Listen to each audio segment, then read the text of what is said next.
दूसरी खबर यह है कि नवाज शरीफ साहब को रिलीफ मिल रहा है जी। उनकी पूरी फैमिली को तो पहले ही रिलीफ मिल चुका है। शहबाज शरीफ साहब को, हमज़ा साहब को, सुलेमान शहबाज साहब को, मरीम साहिबा को, कैप्टन सफदर को। नवाज शरीफ क्योंकि यहाँ पर थे नहीं, वो लंदन में हैं और लंदन में रहना ही वो मुनासिब समझते हैं और उम्रा करने आते हैं तो उम्रे की अदायगी के बाद भी वहीं से लंदन वापस चले जाते हैं। तो क्योंकि वो यहाँ पर थे नहीं तो उनके केसेस में आगे प्रोग्रेस हो नहीं सकती थी, क्योंकि मुलज़िम का यहाँ पर होना ज़रूरी है। तो लेकिन उसके बावजूद उनकी एब्सेंस में प्लॉट अलॉटमेंट केस में नैब अदालत ने उनको बरी कर दिया। आज कोई प्लॉट की अलॉटमेंट का केस था, उसमें नवाज शरीफ साहब की बरियत हो गई आज।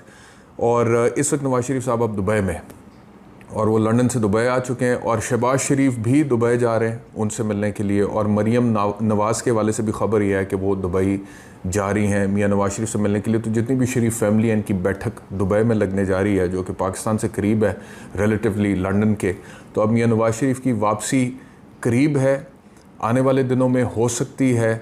इस हवाले से मेरी असेसमेंट यह है कि ये हो सकता है आने वाले दिनों में अनकरीब मियाँ नवाज। लेकिन सवाल वही है कि मैं अपनी असेसमेंट दे रहा हूँ, मियाँ नवाज शरीफ की वापसी हो सकती है।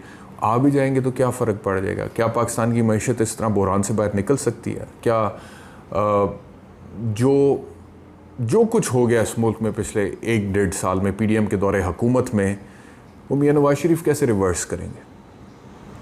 मियाँ नवाज शरीफ के पास क्या मैजिक स्टिक है, जादू की छड़ी है जिससे वो मामलात रिवर्स करेंगे? तो वो बल्कि अपनी फेस सेविंग चाहते हैं। वो चाहते हैं कि वो जब आएँ तो हुकूमत उनकी ना हो, बल्कि वो किसी और की हुकूमत हो, चाहे वो केयर टेकर सेटअप ही हो, और फिर वो केयर टेकर सेटअप के कंधों पर सारी लायबिलिटी पड़ जाए ख़राब हालात की, और उसके बाद फिर एक रीज़नेबल ऑप्शन के तौर पे मियाँ नवाज शरीफ साहब दोबारा उभरें और लोग कहें कि जी अब मियाँ साहब को लाएं, तो फिर ये केयर टेकर सेटअप का जो फैलाया हुआ गंद है या जो मलबा है उसको समेट लेंगे।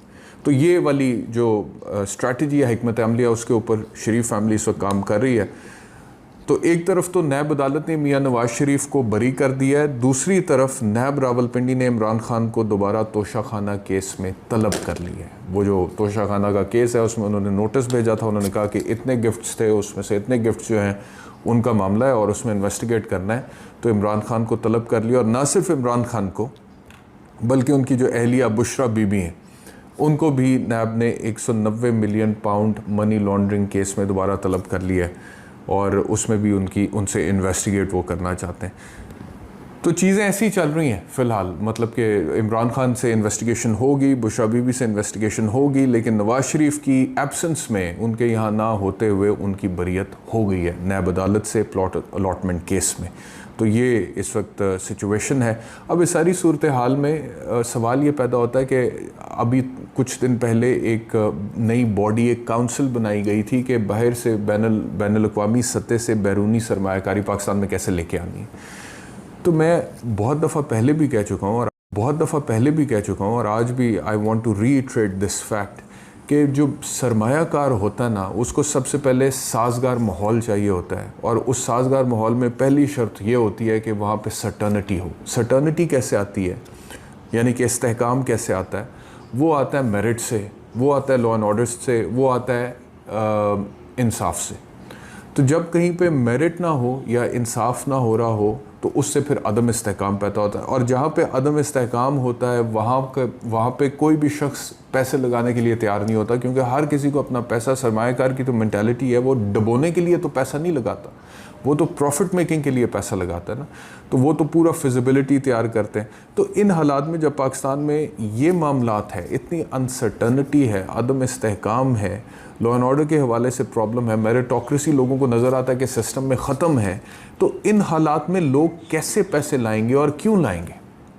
बल्कि मैं आपको बड़े वसूख से बता रहा हूँ कि मैं जितने लोगों से इंटरेक्ट करता हूँ, मिलता हूँ, देखता हूँ, बिज़नेस कम्युनिटी से बातचीत होती है, बहुत बड़े पैमाने पे लोग यहाँ से अपना कैपिटल ले जा चुके हैं, और बहुत सारे लोग लेके जाना चाहते हैं। कोई दुबई जा रहा है, कोई, ज़्यादातर लोग वैसे दुबई जा रहे हैं क्योंकि वो क्लोजेस्ट डेस्टिनेशन है, ईज़ी टू इन्वेस्ट है।